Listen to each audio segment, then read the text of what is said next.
Hello everyone, I am Yogesh Kushwaha, MBBS third year student. In this video, we will talk about how to study anatomy. Video start करने के पहले एक बात मैं अच्छे से क्लियर कर देता हूँ बच्चों कि ये वीडियो मैंने किन बच्चों के लिए बनाया है।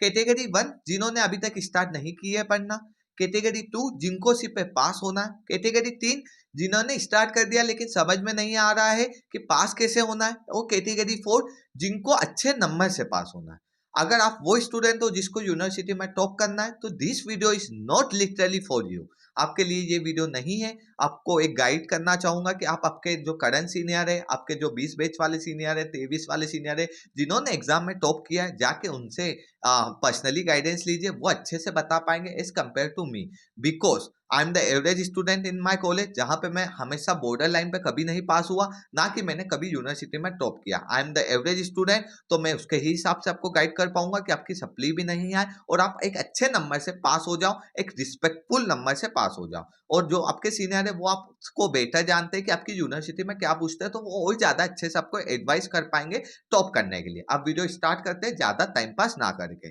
तो देखो बच्चों, एक बात अच्छे से ध्यान से बिठा लो, माइंड में बिठा लो, जहां बिठाना हो बिठा लो कि सब नहीं पढ़ना है। आपकी फैकल्टी भी सब नहीं पढ़ सकती, आपकी फैकल्टी को भी सब याद नहीं हो सकता, क्योंकि एनाटॉमी काफी ज्यादा बड़ी है। वो भी जब आती है, मतलब फैकल्टी जब पढ़ाने आते हैं ना बच्चों, तो वो भी एक बार रिवाइज करके आते हैं टॉपिक। तो आपको भी सब नहीं पढ़ना है, आपको सिर्फ इंपॉर्टेंट टॉपिक्स पढ़ना है। अब बात करें कि इंपॉर्टेंट टॉपिक्स भैया हमें कहाँ से मिलेंगे, तो इंपॉर्टेंट टॉपिक्स आपको 3 जगह से मिल सकते हैं। पहले एक जनरलाइज इंपॉर्टेंट होते हैं, जो हर यूनिवर्सिटी, हर एग्जाम, हर इंडिया के हर कॉलेज के लिए इंपॉर्टेंट होते हैं, like brachial plexus, cuboidal fossa, जो कि आपको जोहरी के इंपॉर्टेंट लिस्ट में मिल जाएंगे। तो वो लिस्ट मैं आपको टेलीग्राम चैनल पे डाल दूंगा, तो अगर आपको नहीं मिली है तो टेलीग्राम चैनल ज्वाइन कर लो, वहां से आपको मिल जाएगी। नहीं करना है कोई दिक्कत नहीं है। दूसरी इंपॉर्टेंट लिस्ट आपको मिलेगी आपके सीनियर्स से, जो कि आपके यूनिवर्सिटी के इंपॉर्टेंट है कि वहां पे कहाँ, मतलब कौन सा पैटर्न फॉलो हो रहा है। हर यूनिवर्सिटी में थोड़ा सा चेंजेस देखने को मिलता है पैटर्न में, नंबर ऑफ क्वेश्चन में कि 2 नंबर के कितने आ रहे हैं, 5 नंबर के कितने आ रहे हैं, मतलब कि लॉन्ग क्वेश्चन 10 नंबर का कितना आ रहा है, कोई सी यूनिवर्सिटी में 20 नंबर का क्वेश्चन आता है, केस स्टडी कहीं में 1 आती है, 2 में आती है। तो ये क्या आपके सीनियर्स गाइड कर देंगे। तो सीनियर से इंपॉर्टेंट लिस्ट ले लीजिए। तीसरे जो इंपॉर्टेंट होते हैं बच्चों, वो इंपॉर्टेंट आपके होते हैं पीवाईक्यू। पीवाईक्यू मतलब लास्ट के 10 ईयर से आपके कौन कौन से क्वेश्चन आए हैं। तो वो आपने कर लिए तो मैं 100% ये प्लेटफॉर्म पे गारंटी लेता हूं कि आप पास हो जाओगे, क्योंकि क्वेश्चन या तो वही के वही आएंगे या उसके आसपास के टॉपिक आएंगे, घुमा के आएंगे। तो आपने अगर वो पीवाईक्यू सोल्व कर लिए लास्ट के 8-10 साल से, तो आप इजीली पास हो, आपको कोई नहीं रोक सकता। अब लिखना कैसे है, सबसे इंपॉर्टेंट बात तो बच्चों याद रखना, माइंड में बिठा के रखिए, anatomy is equal to diagram. Diagram नहीं बनाओगे एनाटोमी में फेल हो जाओगे। सबसे इंपॉर्टेंट चीज है एनाटॉमी में डायग्राम थ्योरी से भी ज्यादा इंपॉर्टेंट होते हैं डायग्राम। तो ट्राई करिए कि डायग्राम ज्यादा से ज्यादा बनाने। अब कौन से डायग्राम बनाने, तो बच्चों अभी तक आपकी फैकल्टी बताती होगी कि ये डायग्राम इंपॉर्टेंट है, वो डायग्राम बनाने। जोड़ी के लेक्चर्स देखिए, वो बता देता है कि ये 2 डायग्राम में से मोस्ट इंपॉर्टेंट कौन सा है, तो वो डायग्राम बनाने हैं। और डायग्राम विश्राम सिंह से रेफर करिए, ज्यादा दिक्कत नहीं आएगी। बीडी चौरसिया में थोड़े से डायग्राम थोड़े से घूमे हुए हैं, तो आपको विश्राम सिंह में थोड़े से सिंपल फॉर्म में दिख जाएंगे। और लड़कियां तो बीडी चौरसिया के भी बना सकती है, क्योंकि उनके डायग्राम काफी ज्यादा अच्छे होते हैं। मैं स्पेशली लड़कों की बात कर रहा हूँ जिनसे डायग्राम नहीं बनते। एज एग्जांपल मैं भी हूँ, मेरे से डायग्राम नहीं बनते थे, इसलिए मेरे एनाटॉमी में हमेशा कम रहे। लेकिन मैंने लास्ट टाइम पे काफी ज्यादा प्रैक्टिस की थी, तो मैं मेरे बहुत अच्छे मार्क्स आए, क्योंकि मैंने हर क्वेश्चन में डायग्राम बनाए थे। दूसरी सबसे इंपॉर्टेंट बात बच्चों, एक चीज ध्यान रखनी है, जो क्लिनिकल एनाटॉमी होती है हर इसकी मतलब इंपॉर्टेंट भी होती है गाइस। तो इंपॉर्टेंट आपको कहाँ से मिलेंगे, मैं बार बार यही बोल रहा हूँ कि आपके सीनियर्स की लिस्ट लीजिए, जोड़ी के इंपॉर्टेंट देखिए, उसमें भी क्लिनिकल बता देते हैं कि इसकी इंपॉर्टेंट है, तो वो क्लिनिकल तो रट लीजिए। पूछा है क्वेश्चन में, नहीं पूछा है कोई मतलब नहीं है, लास्ट में क्लिनिकल लिखोगे, एक्स्ट्रा 1 नंबर मिलेगा 101%। 5 नंबर का क्वेश्चन है, थ्योरी लिखी, डायग्राम लिखी, लगभग आपको 3.5 या 4 नंबर मिलेंगे।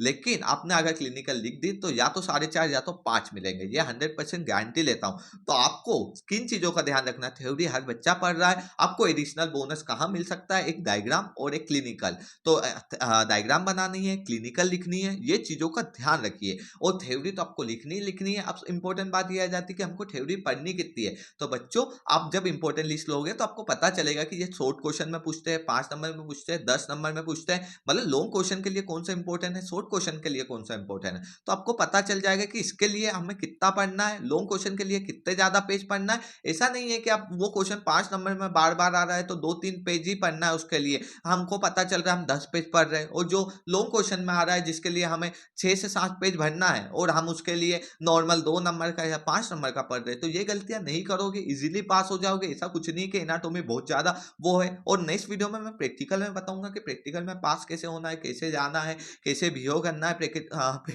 फैकल्टी से। देखो गाइस, मैं भी एवरेज स्टूडेंट हूँ, मैं समझ सकता हूँ कि आप कौन सी कंडीशन में हो, कैसी कंडीशन में हो, तो वो कंडीशन से मैं भी आया हूँ। मैंने कैसे ये चीजों को फेस किए और मैंने अच्छे नंबर कैसे लाए। मैंने ज्यादा एफर्ट नहीं डाली, हाँ एफर्ट डालनी पड़ेगी, ये नहीं बोल रहा हूँ कि हार्ड वर्क नहीं करना, हार्ड वर्क करना पड़ेगा। अगर पास होना है तो हार्ड वर्क लगता है गाइस। और मैं एक बात अच्छे से बता देता हूँ, इट इज एमबीबीएस जर्नी, ये मजाक नहीं है। मेहनत करनी पड़ेगी और मेहनत के बाद भी अगर सप्ली आ जाती है तो इसी सो नॉर्मल, इसको ज्यादा वो नहीं लेना है कि आज तक मैं जीवन में कभी फेल नहीं हुआ तो आज मैं फेल हो गया तो मैं क्या करूँ, सुसाइड कर लूँ। इस so normal in the MBBS. कभी कभी पेपर आ जाते हैं, कभी कभी हम जो सोचते हैं वो नहीं आता, कभी कभी 20 नंबर 10 नंबर के जो लॉन्ग क्वेश्चन होते हैं उसमें हम डायग्नोसिस गलत करके पूरा का पूरा 10 नंबर बिगाड़ के आ जाते हैं। तो it is a not big problem, आपने मेहनत किया, पास हो जाओगे, सप्ली में हो जाओगे। तो मैं ये नहीं बोल रहा हूँ कि सप्ली के लिए तैयारी करो, लेकिन बता रहा हूँ कि इससे ज्यादा पैनिक नहीं लेना है। Enjoy the life. एमबीबीएस एक बार मिली है तो एंजॉय का मतलब ये है मेहनत करिए, चीजें सीखिए, क्योंकि ये लाइफ एक ही बार मिली है, मत वेस्ट करिए। मैं इतना ज्ञान देने के बाद भी मैं खुद वेस्ट किया हूँ 2 साल पूरे फालतू चीजों में, तो इनमें मत लगिए। It is so much distraction in the MBBS. मैं बार बार सेम बात बोल रहा हूँ as a third year student की थोड़े टाइम के बाद आपको बहुत ज्यादा वो होगा कि मैंने फालतू की चीजों में टाइम वेस्ट किया। तो ट्राई करिए अपने आप पे, सेल्फ डेवलपमेंट पे, जो कि सब कहते हैं, मैं खुद कहता हूँ। और अभी 2 घंटे बाद मोबाइल चलाने गेम खेलने लग जाऊंगा। तो गाइस ध्यान रखिए, बाकी take care, love you all. कुछ भी गाइडेंस चाहिए कमेंट कर दीजिए और नेक्स्ट वीडियो किस पे चाहिए ये भी